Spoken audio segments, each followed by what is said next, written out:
12 ঘন্টা ডিউটি করে, 14 ঘন্টা ডিউটি করে, মাটিতে পড়ে থাকে ডিউটির পরে। কত বাংলাদেশি আমারে বলছে, হুজুর এই টানা 12 ঘন্টার ডিউটির পরে এখান থেকে যে হোটেলে কদূর হাইটা যামু, শরীরে এই বলটা থাকে না, মন চায় মাটিতে পড়ে থাকে, মাটিতে পড়ে থাকে।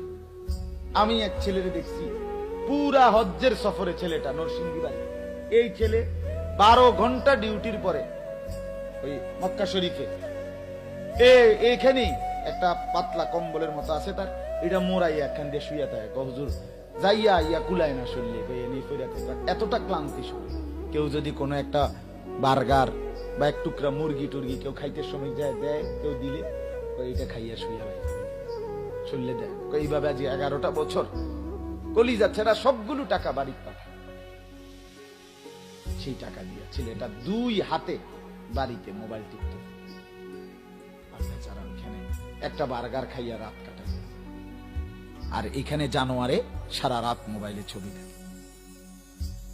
তার বাপ বিদেশ, অসুবিধা কি?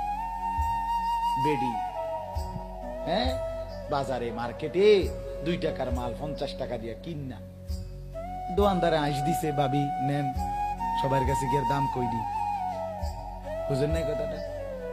সবাই